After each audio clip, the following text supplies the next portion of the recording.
Welcome to Wellness Made Easy with Wendy and Kirsten. Hi, I'm Wendy. After I graduated with my master's in wellness management, I started my own company, T2 Coaching, Health, Fitness, and Sport. And I'm Kirsten, an athlete, vegan, life coach, and girl mom, running a business focused on helping others create a life they love. We are here to explore all things wellness to help you become the person you've always wanted to be. So if that's why you're here, open your ears and your mind as we tackle the world of wellness together. Hey everyone. Hi, Wendy. Hi, Kirsten. How are you? I am hanging on by a thread. How are you? It's me. I'm just tired, kind of a little unmotivated. If it wasn't for my checklist that I have, I wouldn't want to get anything done. So I'm thankful that I'm a person that writes checklists for things I want to get done each day. Because then when I look at it, I'm like, oh yeah, I got to do that. I got to do that. And then once I start checking them off, I start to feel better, even though Right. I'm tired and unmotivated. I wanted to lay down on the couch and do this podcast, and I was gonna do it because my back's a little sore, and I just feels good to lay down. I was just on a call, and I was laying down, and that felt so good. And I'm like, no, get up, sit up in the Just chair, sit up, take sit up, and just hold on. Contract your abs, sit up straight. Your back should feel better. My back hurts. It's just from riding. I started riding a little bit more, and my back's just a little more tender. Which reminds me, I know I'm kind of going off. I'm drinking more coffee. In 2022, when I did my the last time I did an Ironman, I got off the bike and severe back pain. I've never had that back pain before, and it was another reason where I'm like, I'm just I've had back pain that year, but not that severe. But I had back pain that year. And that's just one reason I don't like riding those long distances anymore in an aero bike, because maybe I have some arthritis. My mom had arthritis in her back, but it reminds me how I'm glad right now I don't have to do any long rides, because it's just going to irritate my back. Yeah, that's how I was when I was doing just kind of like a couple long-ish rides when I was training for St. George. It was like 2 hour to 3 hour rides, and my crotch would hurt so bad. And it's the same thing. I'm like, I'm so glad I'm not riding for 6 hours. Yeah. Like I don't miss it at all. Either do I. Like today I went to Kennesaw Mountain Thursday. I met Ann. She had just done Chattanooga 70.3. So she just wanted to meet for a social walk. So I ran myself, crushed it, met her. We did a walk up and down the mountain, and I brought my bike, and it's actually a beautiful day. The humidity's low. We've had very high humidity. Everything was great. And I'm like, I'm tired. I don't want to bike right now. Yeah. I want to go home. Well, probably because your back, like if your back's already sore, Right. biking wouldn't have given you any benefit. Right. And if she would have brought her bike, it just would have been pure social, but she's recovering. So she didn't want to bike either. So I'm like, okay, I'm not biking today. Yeah. Hey, and you got to run in and you got to meet with Anne, which is the main reason you do it. We do it. Yeah. So it's all good. Yeah. Well, what is your wellness win for the week? Well, I have two, and they're related to athletes. So my first wellness win is one of my swimmers. She's graduating this year. She gave me, she got a bag, and she painted this picture over the bag. I should have brought it. And she painted like two fishies and Coach Wendy. And she put in a bunch of treats, vegan treats from one of the Polish bakeries that we have local here, because that's where her family's from. They go to Poland every summer. And the reason it was such a wellness win, because when I started full-time coaching, head coach, not full-time, but head coaching in 2019, she hated me. I mean, I almost didn't coach because the way her and her family hated me so much, because I manipulated the schedule by 30 minutes. That's it. They hated me. I mean, I mean hate. Like, it wasn't like they didn't like Coach Wendy. They hated me because I came in, and the coach that was there before me was only there for a year. I came in and I changed the schedule so it would help me a little bit. I mean, I'm the head coach. The schedule needs to benefit me. And it was horrible. And I just stuck with it. And then like 2 years later, I encouraged her to go to a different team, a more competitive team, because she was the best swimmer on the team. She's like national level type swimmer. So I encouraged her to go swim in a different team, bigger team, et cetera, et cetera. And she did. And then a year and a half later, she came back. And I'm like, all right, like that was a huge win for her to come back to Yeah. me as her coach. And, I was just the coach that could train the athletes, but yet still have fun. It wasn't all serious. It was fun and games. And yet when we were serious, we had to be serious. And so that was a huge wellness one when she came back. But just the fact that she gave me a little, like, kind of like, she's graduating, she's going to UGA. She gave me a little gift, and the little card that she wrote for me was just like, it just melted my heart. It was so sweet. And just thinking of all how it started and everything we've been Right. through, it kind of brought tears to my eyes. Like, oh my gosh, like we really bonded. And she hugged me. She's not a hugger. She doesn't. I used to try to hug her, like she won the gold medal at state meet, and I tried to give her a hug, and she backed away. And probably two incidents, I kind of like, looked at it like, can I hug her right now? She did so awesome, but she doesn't like hugs. I was sitting down, and I kind of was giving her a virtual hug, and she came up to me and hugged me. You guys, so I mean, it was just a huge win for me. She came and hugged me, and then I'm kind of teary eyed right now. And then my second wellness win was I Chattanooga 70.3, an athlete I coach. I stayed the whole day. I watched an athlete, a coach, a bunch of friends, and she like demolished her goal. And so, I think she lacked some trust. I'd only coached her for 4 months, and I think there was just a trust issue. Not a trust issue. She just wasn't confident. She was unsure of herself. And we dialed in her nutrition, we dialed in her pacing, and I knew what she was capable of, but she didn't. So she had such a good race. And now that just that confidence, she's at that next level. She's training for Ironman Maryland. And so that was, again, another huge wellness win, to be like, okay, she believes the plan is working. She thinks she's had some setbacks, but you have a bad day, who cares? Right. But she's not like that. She has a bad day, and she has a bad day, like punches her in the gut. And I'm like, oh, who cares? Just move on, go to the next day. So we're really different personalities in that aspect, but I'm rubbing off on her. So that makes me really happy. That is. Well, congratulations on both Thank of you. those awesome wellness wins. Thank you. That just reminded me, I wasn't thinking of this as a wellness win until you said it, but I had a couple of my athletes I coach do their last one of them did their last triathlon of the year, so she's not doing coaching right now. And then another one is deciding to go a little bit of a different direction for the next 6-9 months, and so isn't coaching right now. And both of them were very sweet. Like it almost brought, kind of brought a tear to my eye as well. And like, one of them, like a day after, the new month start, or that she stopped coaching, she's like, I already miss you as my coach, because I'm the kind of coach where we connect every day. Mm-hmm. Like we message each other every day. I want to know how you're feeling overall. I want to know what's going on so I can best help move you forward.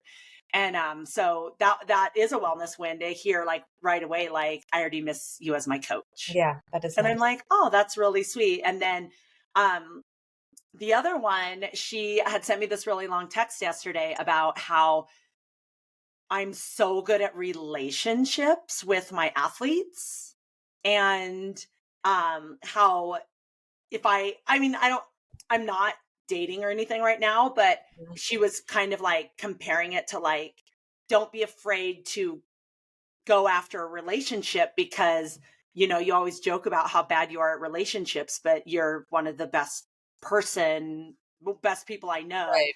at building and holding and trusting and, everything in a relationship. So I thought that was really sweet. And again, I didn't think of it really as a wellness win, but it was really flattering. And it's like it's like when we do this because we want to affect people. And so when we know that we do, it's a complete wellness win. Yeah, for sure. So, but the wellness one I had in mind is, I've had the last couple weeks have just been just off the chart for me, feeling like I'm on the verge of not, like, it sounds so dramatic. I like not continuing. Of course I'm going to continue on. But I mean, it's like every moment I get stuck because it's too overwhelming, and I don't know I don't know what the heck I'm doing in my life right now.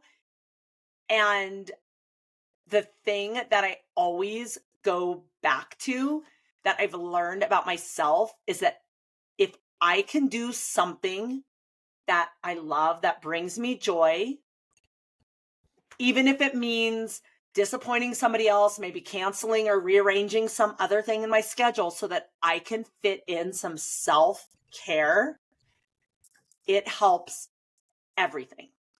Mm-hmm.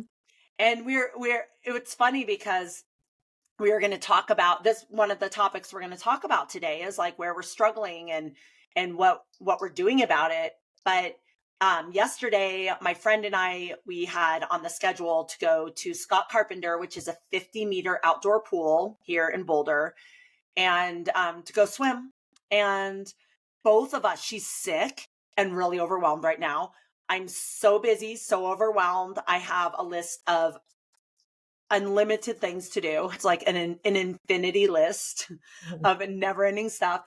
And I was like, and for us, it's about a 20-minute drive each way. And we were like, let's just do it. And both of us were like, I think I was pulling something out of my bag and something like flew. Oh, I dropped my drink and my bottle cracked. And I'm like, like little things like that. We were both getting set off and we got in the water. We did our workout and both of us were like, and on the way home, it was just a totally different energy. We were both a lot more calm, felt a lot better, even though we still had the same amount of stuff to do as we did before we went swimming in the long course outdoor pool, which we both love. It was just taking that time to do something that feels really good for each of us that made all the difference.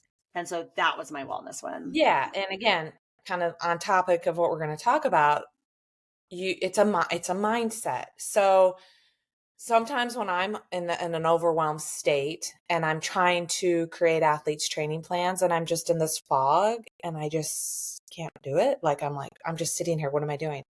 I'll go out and do a training session, whether it's a swim, bike, run, whatever, go for a walk.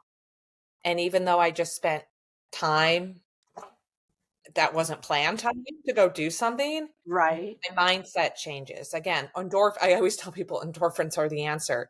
Yeah. You get those endorphins going and you change your mindset. So you sounded like you came back from the swim, something self-care, something you love to do. When I heard 50-meter pool, I'm like, absolutely.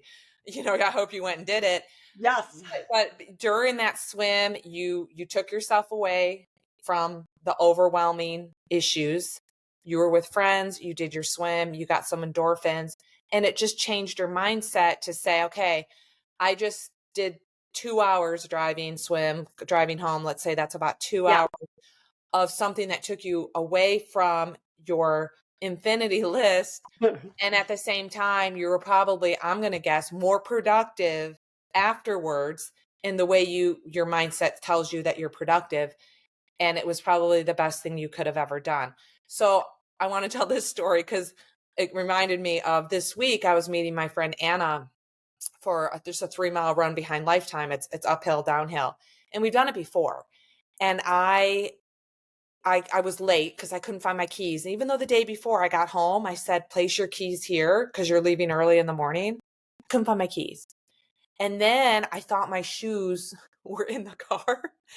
But I forgot I kind of cleaned out my car over the weekend and I took my shoes out. So I get there and I went out to my car in flip-flops. So I get there and I'm like, oh my God, I'm sorry I'm late. Oh my God, like I can't find any shoes.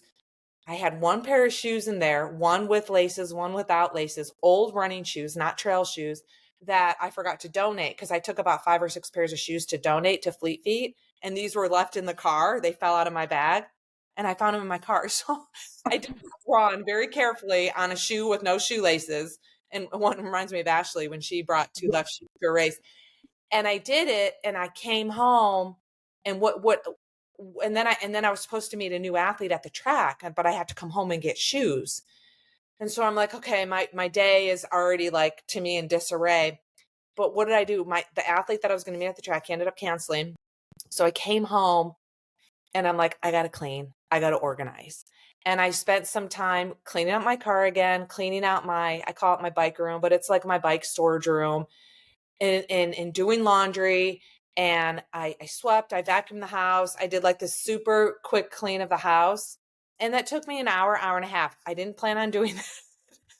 But I'm like, I'm forgetting shoes because my life is cluttered. Because I spent the weekend all day Saturday at a swim meet and then all day Sunday in Chattanooga. So the stuff organizational stuff I would have gotten done on the weekend, I didn't get done. And then Monday happened. I kind of needed a little recovery day. And then all of a sudden it's Tuesday and my life was so cluttered.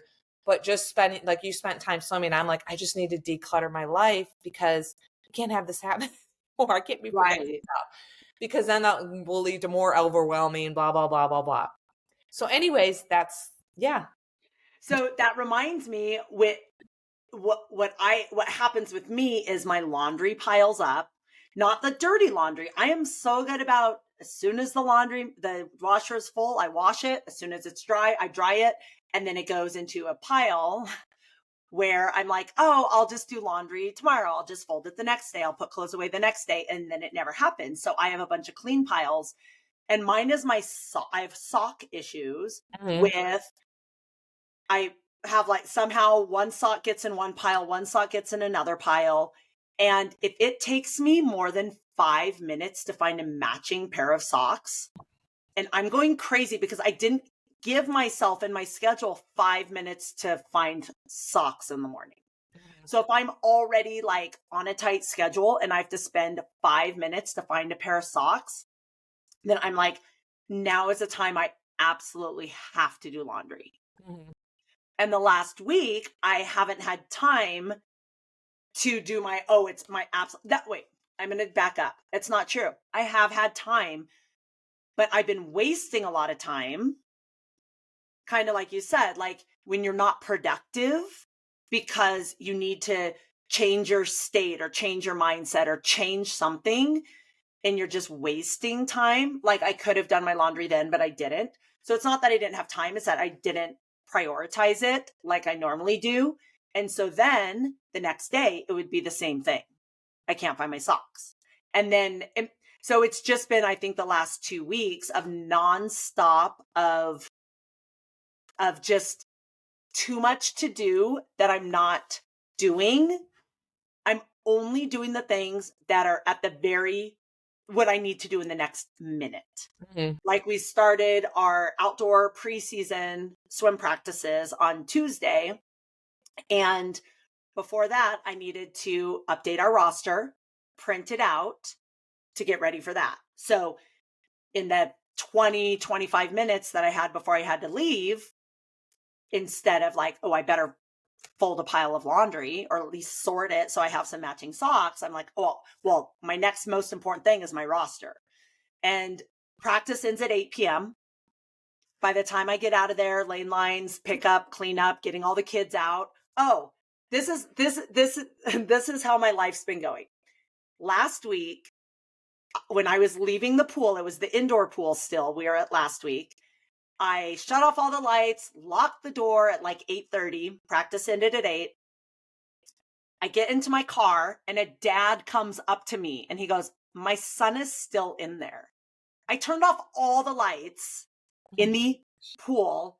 Nobody yelled when I turned off the lights like, hey, still in here. So he's sitting in the swim school. What? How old is he? 13, thank goodness. Well, it was the older kids practice. But yeah, so then I'm like, oh my gosh. So, I mean, I was in my car with my car started, like getting ready to drive off. And he's like, my son's still in there. So I went in, I turned on lights. I'm like, Colin, why didn't you like say something? Like, and he was like, he's kind of like a shy kid. So he walks out. I lock the door. I'm like, oh my gosh, I'm so sorry. So this was last Thursday or Friday. Tuesday, we start outdoor practices. After practice, we put away the lane lines. I cleaned up. There was a couple kids chit-chatting. So I'm like, you guys got to get out. So again, about 8:30, I lock up with a padlock, the gate, everything, get to my car. I'm about to text the other coaches, the assistants, to tell them like how preseason went that day. And again, his dad comes right up to my car. He's like, Dad? no. He Okay. goes, Colin's still in there. And I was like, So it was the same dad. yes. I was like, oh my gosh. And I didn't know if my master key opened the padlock. And I'm like, Colin might have to climb the fence to get out of the pool. Okay, someone needs to talk to Colin to get his butt going. I know. No, I was like, dude, you gotta hustle it up because I have to get my daughter to bed. Mhm. Like, yeah. So anyway, but that's like a perfect example of like how my life is going right now. I'm like locking kids into the pool and leaving. I know. Whew. So one of the things Wendy and I were talking about when we were trying to decide what do we want to talk about this week, because we like to listen to you guys. What are you guys going through? What questions do you guys have? And there were several different topics. So we were thinking kind of along the lines of a, listener question type episode. And Wendy has a lot more listener questions that are, a little more like different topics. Whereas the thing I'm noticing with a few of my athletes that I'm coaching and my friends and myself, and maybe that's why I'm noticing it because it's happening to me, is I'm just really struggling. Just in day-to-day things. Like, oh my gosh, how's the sink already full of dishes? I just did a load of dishes and now I can't fill my shaker cup to make my shake because there's too many dishes, but I didn't leave time to take the dishes out of the sink to put them in the dishwasher. Like the day to day is really challenging for me right now. And I have a couple athletes I coach and then one non-athlete that I do life coaching for that are kind of going through the same thing. So I don't know if it's something in the air, but that was kind of forefront in my life right now. So when we were talking about what do you want to talk about, we kind of wanted to talk about some things that each of us are struggling with and what we do to get out of that to hopefully help the people that we are working with. So again, and then you asked me the other day, what are you struggling with right now? And I was at the moment, I'm kind of not, but I was, and I will be. So this is the time of year. It's May. We're almost halfway through the year. It's graduation. It's the transitioning into summer schedules. Parents, kids are graduating, kids are off school. Yours and my schedule changes because we start morning practices, we start coaching new teams. So it's just a switch shift in schedule. What tends to happen to me, and even though I feel like I keep a good calendar now, I double book. Like, oh, I can't do that thing at 9 o'clock because I'm coaching the kids at 9 o'clock, which I don't normally do. So, just the juggling act continues with a different schedule. And so I can't remember. I mean, again, I told you that I was struggling with something a few weeks ago, and it was really mainly because my schedule changed. I was taking care of my mom. I was spending more time with my mom. And again, double booking some things because I wasn't normally, at her place for so long while she was recovering from her surgery. And I would just wasn't at the top of my mind that, oh my God, I got to reschedule some things because I'm mom's priority, So, I mean, that's usually what happens to me. And I know next week I'm fitting in a lot of new things. I have new swim lessons. I'm meeting new people. And again, that morning practice changes things rather than the evening practice. So it's just a matter of, again, going back to what you said about priorities and the juggling of what's the most priority and the moment right here. Right. Of course, this is a priority and I want to do it now, but I don't have to do it now. I have to do this now. Right. And I think for me, the problem with that is that when it goes on too long, it builds so much anxiety. So it starts with just overwhelm and making little mistakes, like double booking a schedule, like over scheduling in general. So if it takes me 5 minutes to find my socks, I'm already behind in my day. I'm notorious for wearing 2 socks that don't match. Yeah. Well, so here's the problem. My socks, I wear features. They're like the world's most amazing socks, but they're left and right. So I don't care if I don't need the color to match. But right now I somehow have 5 left socks. sitting on my sink.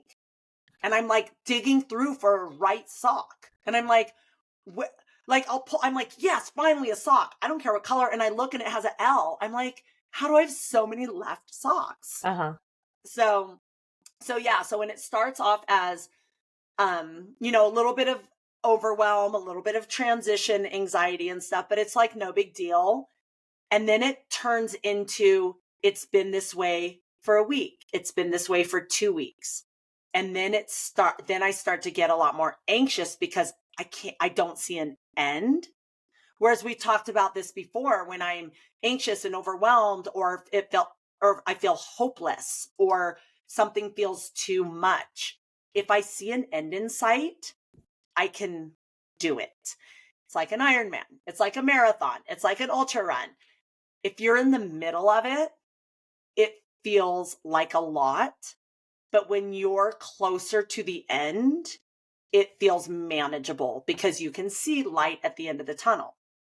So what happens for me is when there isn't any light at the end of the tunnel, like this is May, and like Wendy said, we're switching to a different schedule. My daughter is off school. I coach a summer swim team. Like there's a lot of transitions in May. But I'm like, oh my gosh. And then there's June, and then there's July, and then there's August. This is too long for me to feel this way. Mm-hmm. So I would love to hear what you do in those situations. I know you're a good list person, which is helpful, your to-do list, but what else do you do when you're starting to feel like it's too much? Well, like I said earlier, usually if I'm in that chaotic situation like you are with your laundry, you just got to find the time, and you just got to make the time. Because when you organize that laundry that seems to be pretty chaotic, it's just going to open up your time to do other things and open up your mind. Again, it's a mindset. So it's just saying, I have to organize my shoes. I have to keep a pair of shoes in my car because I always have shoes in my car. That one time I didn't, I was almost going to just be like, oh my God, I just wasted a trip here. I can't go for my run. I can't do this. I can't do that because I forgot my shoes. But then I found that pair of old shoes in my car. So it's just, again, recognizing the ultimate source of your anxiety. And for you, like me, it would be an organizational thing. Right. So it's recognizing what is causing the clutter and the chaos that's impacting everything you do. Right. And I think for me right now, the thing that's impacting everything is my sleep. And that's why Wendy and I talk about, I think every single episode we've mentioned how sleep is one of our very most important things for our health and overall well-being. And I haven't been sleeping as much. I haven't been sleeping as well. And so I feel tired all the time. So in those moments where I could fold my laundry, I'm exhausted and I don't. I do something else. You do something else and you get that foggy mindset. Again, it all comes down to that mindset changes when you're tired. You're in a different state of mind. Yeah. So definitely and a lot of times before this last couple months, that's kind of built and gotten worse and worse in this way. I was taking naps almost every day, even a 10, 15-minute nap. I had time to take naps. And then I would take it like before I went to go pick up Cora from school. So I'd get done with my whatever at like 1:30 and I have to pick her up at 2:30. So I'd like eat and take like a 10, 15, 20-minute nap. And that made a big difference. But then her for like 6 weeks, she had a day off school every week for either conferences, testing, holidays. Like for like 6 weeks, she was going to school 4 days a week. And so that kind of threw a wrench and everything. And then that's just built up to getting ready for summer swim team, which ends in right now. So sleep, I would say, if that's an option to do something that helps you get more sleep or helps you get better sleep. If you're struggling with that brain fog and focus and overwhelm, and this is not just in like your work life or your personal life, but even like your exercise and diet, because one of the girls I coach, she's really struggling with her eating right now. And she's like, I don't know what's going on. I'm just eating a bunch of crap. And I'm not like this. And so I asked her about her sleep level and her stress level. And her sleep was low and her stress was high. Mm-hmm. So it makes sense why her eating has been crappy. Because like Wendy and I always say, sleep is one of the basics. Sleep, nutrition, hydration, and so forth. Just to finish up talking about like the overwhelm, the time management, the anxiety just in the day-to-day life. One of the things that has been helping, that is kind of keeping me from having a complete meltdown, is just thinking about my past experiences when I feel this same way. I was thinking the same thing about, I think you used to be 100 times more overwhelmed in your previous life as a personal trainer. Yes. And so I just thought about this yesterday when I was swimming, because it gave me like space to like think instead of just like be in this like frantic state. I was thinking all the times in my life that I felt like on the edge of not being able to handle it. Like that my visual for my life is that the ground is crumbling behind me and I'm like running like right on the edge. And like, if I even stop, that my foot's going down. So I have to keep running forward. Every time I felt like that, eventually I didn't feel like that anymore. And it wasn't anything that I did specifically to change it. It's that our lives just ebb and flow. And there are times in our life where we are super motivated. There are times in our life where we're super exhausted. There are times in our life where we're really excited about something. There are times in our life that we cry. That was the other thing last week. I was running on Saturday, and every song on my playlist, which it was my 5K playlist, so I've listened to it like 100 times. I was crying. I was listening to the words while I was running, and I'm like sobbing. I'm like, what is going on? So all the times in my life that I've had all these different feelings, they eventually subside. And it's not anything that I try to do things to help, but it's not one specific thing that's making me feel better and making me feel worse. It's just life ebbs and flows. So I think if you feel like you're stuck in it right now, whatever it is, definitely like find ways, like Wendy said, to me, when I feel overwhelmed, the answer is always less. Try to take something out of your schedule. Throw away 10 things. I cleaned out my car for like 5 minutes today. It's not even close to being clean. But one little section of my car in my passenger seat where I throw all my stuff, it's clean. So less, get rid of something, make space, clean something, get rid of people in your life that are making you crazy. Like less is always better when it comes to being overwhelmed. Right. And just to simplify. Yeah. Simplify and do less. And so I think it's great to do all these little things, make a list, get more sleep, drink more water. I was going to bed and like my fingertips were like peeling because they were so dry. And I'm like, oh, I haven't had any water today. So, these things, always work on these little tiny things, but none of those little things are what put me over the edge to going back up, or that I stopped doing to make me dip down. It's just life has ebbs and flows. And I feel like when I reminded myself of that, and I remembered that my friend Tara that I talk to once a month, last month, at the end of our call, we talk about what we're going to focus on for the next month. And this is what I said. All I want to do is get through the month. I already know it's going to be a crazy month. I just need to get through it. So I already knew this was going to happen. Right. But when I'm in it, I forgot. I'm like, why is it so crazy? And I'm like, wait, I already knew it was going to be crazy. And I know it's going to come back down at some point because that's how life is. Mm-hmm.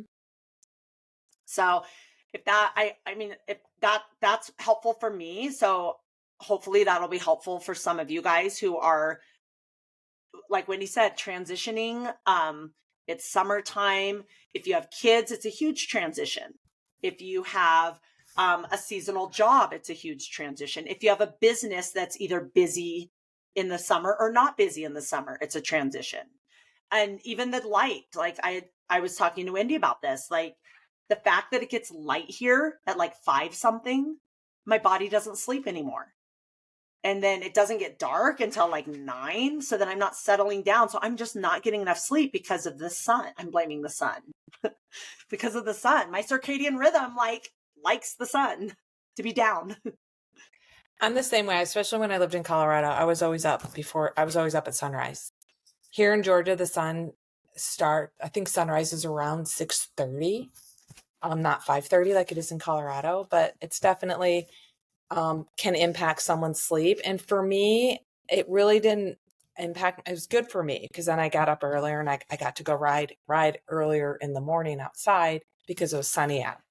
So, and my thought process is, maybe you are getting the sleep you need. Change your mindset and say, Yeah. I'm getting enough. Like, instead of saying I'm not getting enough sleep. Right. It's a mindset Right. thing. Like I had this reminds me, I'm just going to say it now. I had a listener question about they don't enjoy the bike. What are ways that he comes from a swimming background? He likes to run. How can he enjoy the bike? And the first thing I told him was change your mindset about not enjoying the bike. Right. There's a lot of ways you can enjoy the bike. You can ride more with people, set mini goals, make sure your bike fits you so you're comfortable, make sure you're not, unless you love riding indoors, make sure you get outside because sometimes you hate the bike because all you do is ride indoors. But it starts with the mind. Everything starts with the mindset. Right. Instead of saying, I hate biking, tell yourself, I'm going to do these things so I can enjoy the bike, or just start telling yourself you really do enjoy the bike, or really list the reasons why you don't enjoy the bike. That's important. Why don't you enjoy the bike? And let's see how we can make those changes so you enjoy biking. Yeah. How can you make those changes so you can convince yourself or not and just say, I'm getting plenty of sleep. Otherwise I wouldn't wake up. Right. Some on the bike front, because biking was never my favorite in the triathlon. I did it because I liked doing triathlon and there's a big bike component there. And some of the things I started doing because I didn't like riding outside, because when I was inside, I was super productive.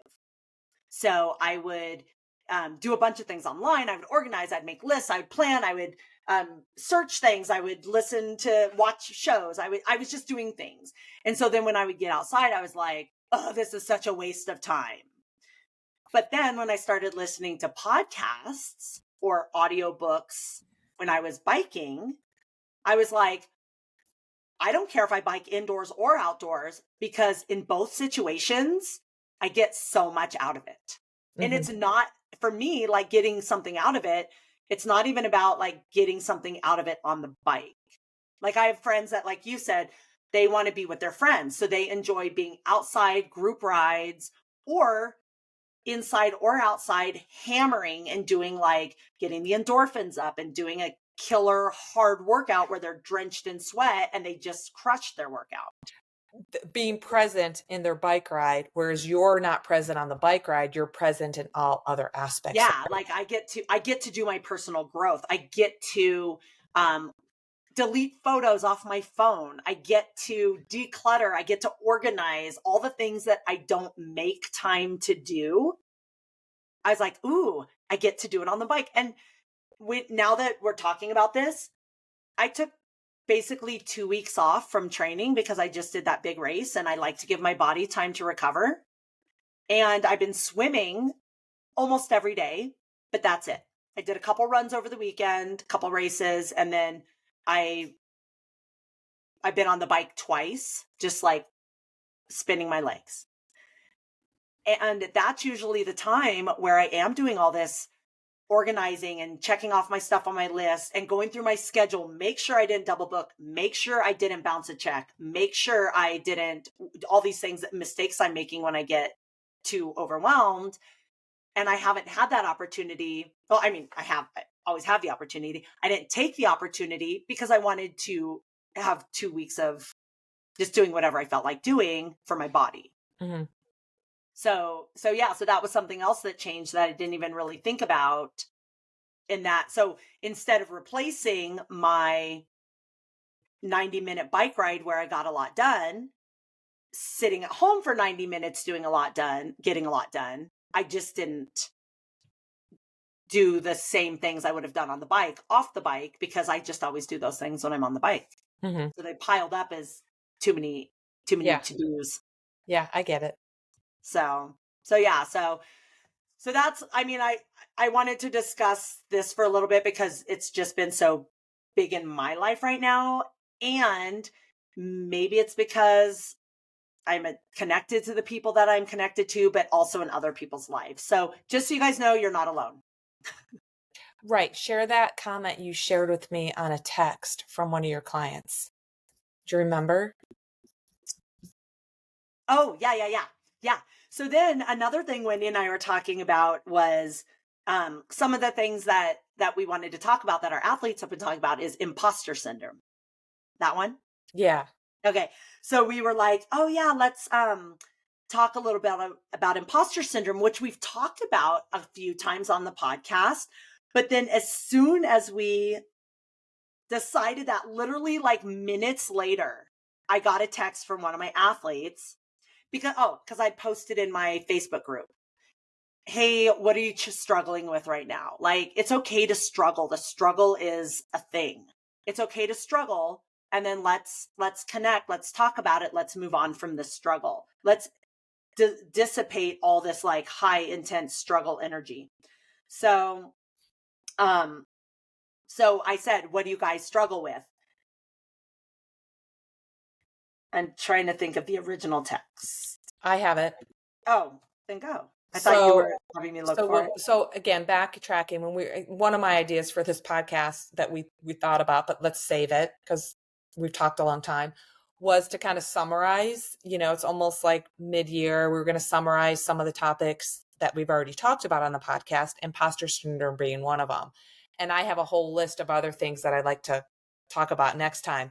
But when we were talking about imposter syndrome, one of your athletes said, you told me, quote, this is from Kirsten, I just sent one of my athletes his speed workout for the week, and this was his response. So Kirsten's athlete said, yikes, this makes my legs and lungs hurt just reading it. Can you cover imposter syndrome on your podcast, please? And so again, we can reference the podcast that we just talked about imposter syndrome, but I think that's just a normal thing, especially as for athletes that we coach and other athletes. They're starting their race season. They're starting to race.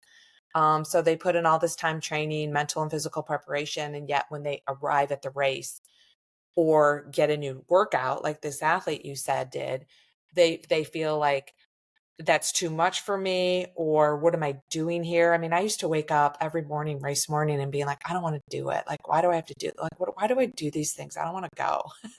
Right. And I don't know if that was actually imposter syndrome or I was just tired and just didn't want to wake up early. Yeah. But I think that's just a common thing that happens to people, and not just with training and racing, but in their job, in their career, in a social situation. I mean, I get social anxiety. I'm imposter syndrome in social situations.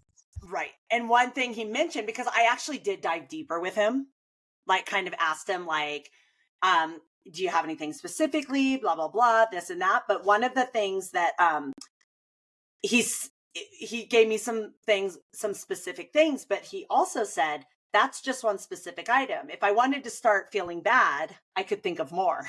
So we're doing this to ourselves. Like, he even recognized, like, I'm doing this to myself. But he listed some things that are really good, because Wendy and I, again, we always talk about, racing and feeling imposter syndrome as an athlete, which he does. But he also mentioned being a good father. Like that, like imposter syndrome as a parent, that I feel like is huge. A loyal employee, a good supporting teammate, helpful to other athletes. Like, he listed some things that are in addition to, so it's like a whole mindset. And I'm sure if you're feeling it in one area of your life, you're probably feeling it in the other areas of your life as well. Right. And you just said it's mindset. Everything and everything we've talked about today comes back to mindset. Yeah. And I know sometimes you just can't click on change your mindset. Everything's better. But if you always have that tool in your toolbox to remind yourself, change your way of thinking, reframe things. It's so helpful. And it's not just, imposter syndrome is not just for like people starting off with something, because one of the podcasts I listen to is the Rich Roll podcast.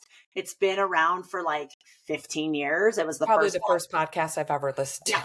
It was definitely the first podcast I ever listened to. It introduced me to podcasts. It was when he first started it, and now he's on episode like a trillion.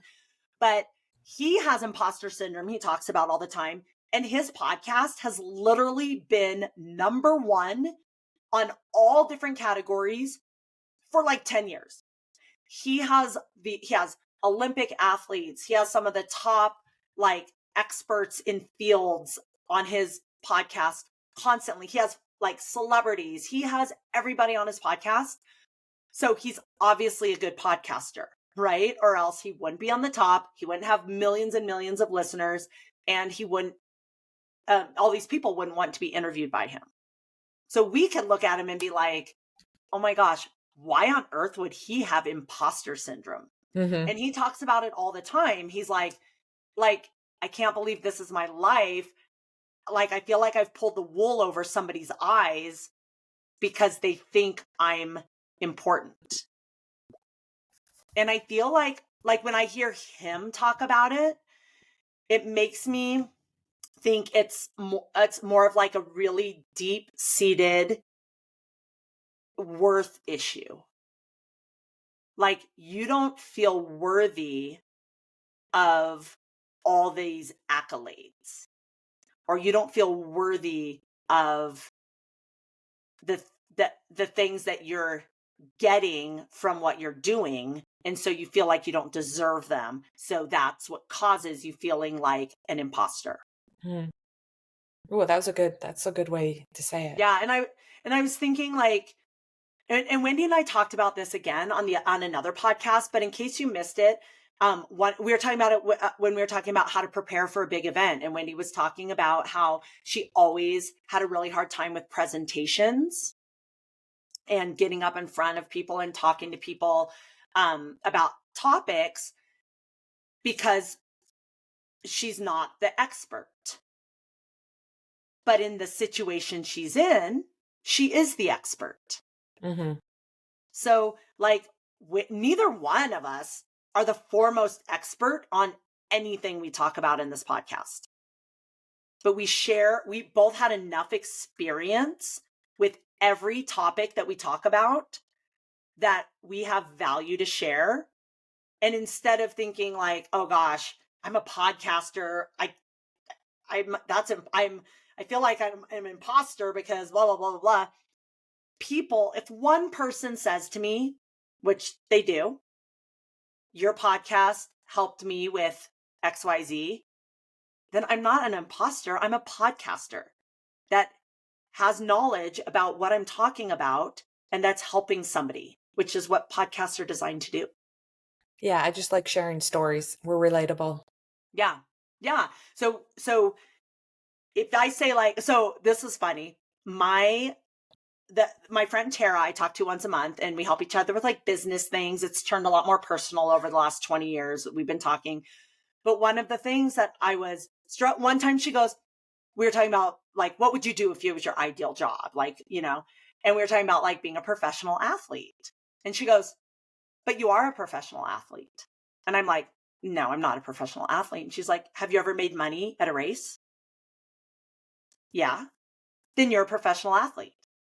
But when I think of a professional athlete, to me, that's someone who like makes their whole living as like a super high end elite athlete. But if you break it down, a professional is just someone who does it as a job, right? Wendy and I, we train, we race, we coach other people, we get paid because we're athletes. Mm-hmm. We get paid to be athletes. So if Wendy and I wanted to be like, you know what? This is a Wellness Made Easy podcast by two professional athletes. I would be like, oh my gosh, I'm not a professional athlete. Don't worry. I really don't think I'm a professional athlete, but I am. But the first time Tara said that to me, I was like, oh my gosh, I could never say that out loud. Like, that's so embarrassing because I'm not that good of an athlete. And she goes, you don't have to be a good athlete. Professional just means you're doing it as a profession. Mm-hmm. And I was like, oh, okay, I'll chew on that. I'm a professional amateur athlete. I'm a professional. I guess we're not professional podcasters because we just do this because we love it. Mm-hmm. So what are a couple other, because I didn't have any other listener questions. So what other, So I talked about the cycling. That was one that I had listed, the cycling one. Let's see. I have them listed on my Apple Notes.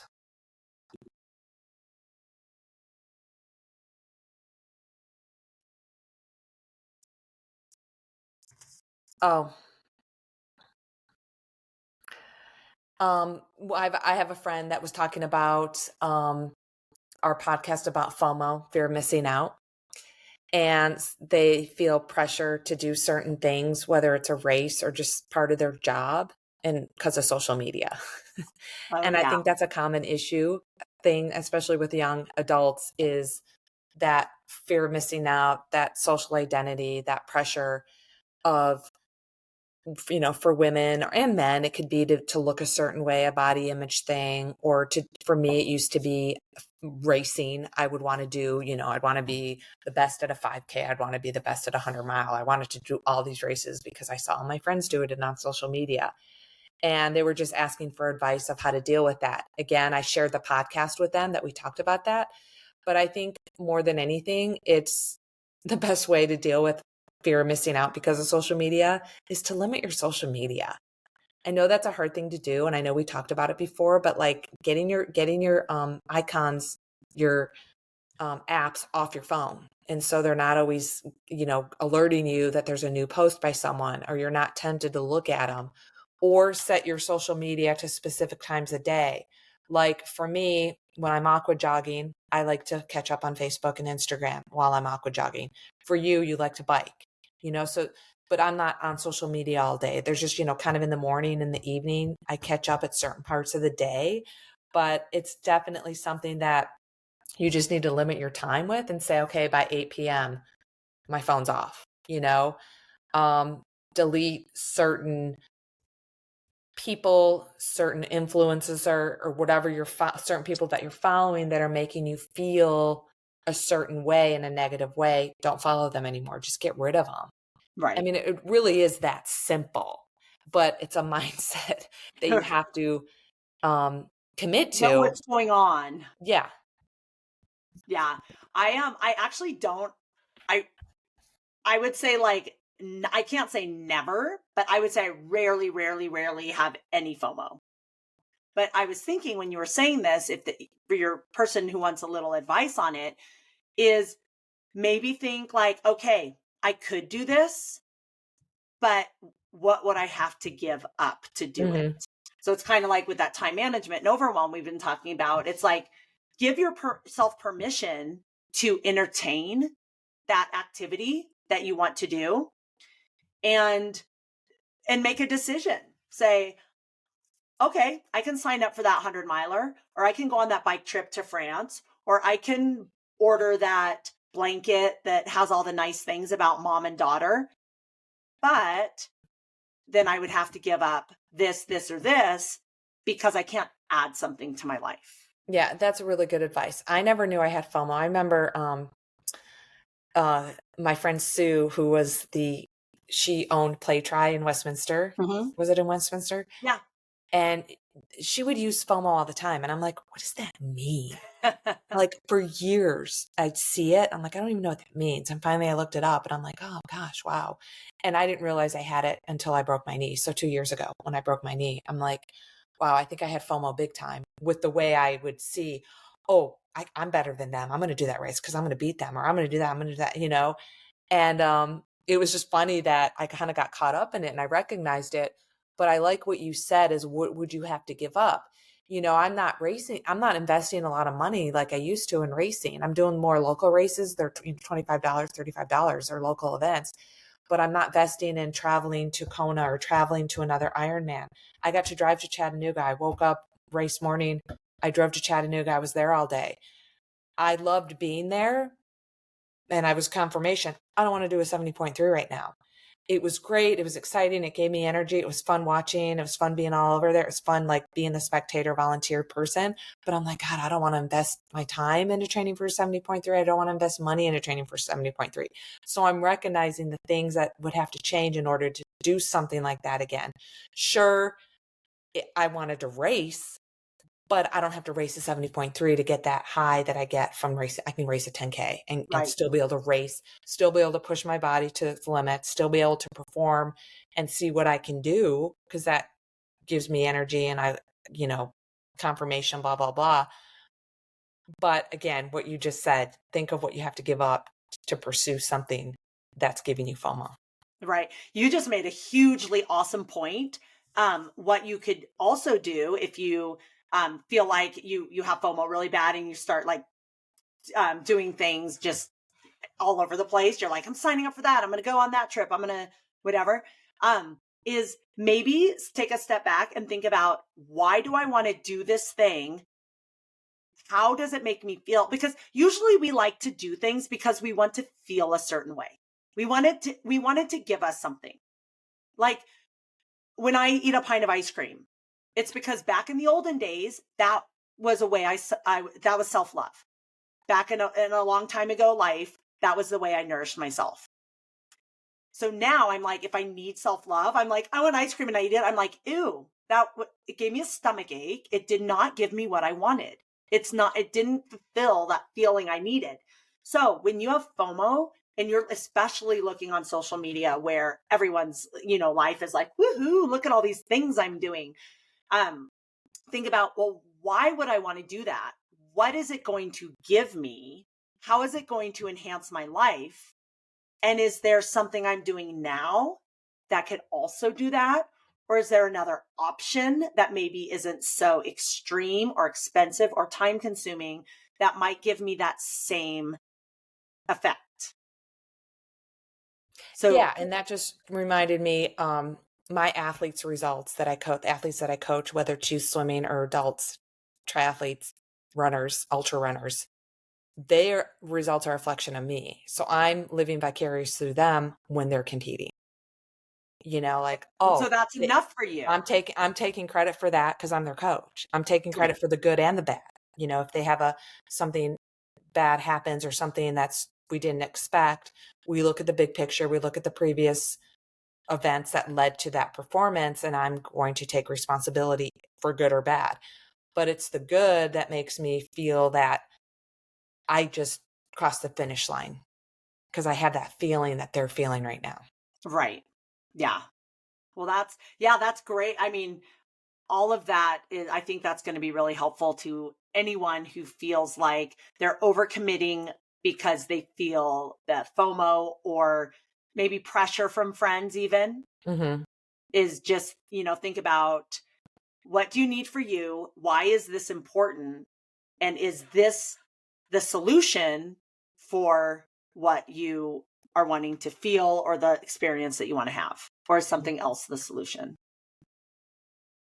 Was there anything else, or do you want to save? We'll save it.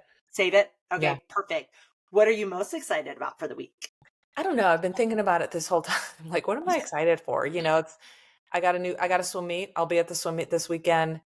That'll be fun. I don't have a lot of kids, so I'm kind of like, I'm glad I'm going to the swim meet, but I'm also glad I'm not going to be overwhelmed with a bunch of kids competing.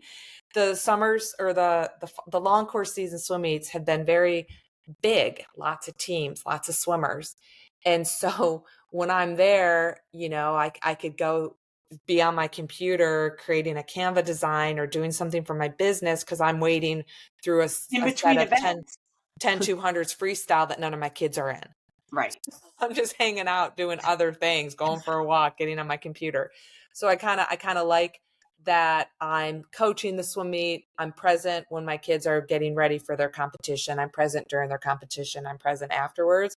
And then I get a half hour, an hour where I'm like, I don't need to be here. I'm going to go sit in the coach's lounge and be on my computer. Right.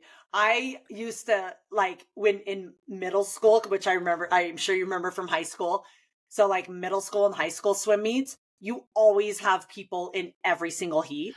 Yeah. And then like you have to go to the bathroom or you're thirsty and it's like you don't have time to do anything because you don't want to miss, like it's a 50 free or something. You're like, I can't run to the bathroom or I'm going to miss something. Right. And so, and even in like a 500 or something where it's going to take them a couple minutes, you want to get their splits. You want to like see how if they're doing all their flip turns. Like it's so much more stress, but then, and that's how it is with our dual meets in the summer. But then in the championship meet, back when my team was a lot smaller, I would have like a 20-minute break. Yeah, I like in it. between events. And it was so nice. But now that our team is a lot bigger, last year was the first year that we had somebody in almost every heat of finals. And it's a double-edged sword because it's so exciting to have your kids, so many kids in the finals and doing so well. But then you're like, I'm back to no breaks. Well, that'll be fun. Long course is fun. Yeah. Yesterday when Kat and I were swimming, I go, I'm going to do a kick set because I never kick because I don't kick unless I have fins. But I'm like, I'm just going to do 100 kick on my back streamline, no fins and long course. Oh my gosh. Like halfway down the pool, I'm like, I kind of like look back and I was like, where's the end of the pool? I love it, but it's definitely challenging. I am most excited about when I open my schedule for Memorial Weekend. I have my daughter this weekend. And when I open my schedule, I have 2 things scheduled for 3 full days. Or that's not true. Nice. Memorial Day, I work all day because it's a regular Monday because I'm teaching my classes. For 2 full days, I have 2 short things on my schedule. And the rest is we're probably going to go to the pool because it's in Colorado. Like Memorial Weekend is a big opening for pools, outdoor pools. We'll probably go to the pool because she's finally tall enough to go on the slides. Nice. She wasn't last year. And just relax at the pool and fold my laundry. Good. I'm doing it. I'm actually going to fold it right now after this because my therapist is out of town this week. Good. So I don't have anything till coaching tonight. So I'm committing right now. You guys, I'm folding my laundry right now. All right, you guys, if you have other topics you want to discuss, if you want to weigh in on anything we talked about today, we'd love to hear from you. Love, love, love. As if you couldn't tell. Every time you guys reach out to us, we're like, oh, they talked to us about our podcast. So we love it. So thank you guys for being here. Make it a great day. Bye. Thank you for listening to Wellness Made Easy with Wendy and Kirsten. If you want to learn more about us or anything we talked about today, check out the links in our show notes. We would love to know what you think of our podcast and what you want more of. So drop us a comment, send us a message, and help us out by leaving us a rating and a review. And don't forget to let us know your wellness win for this week. Thanks for listening. Make it a great day.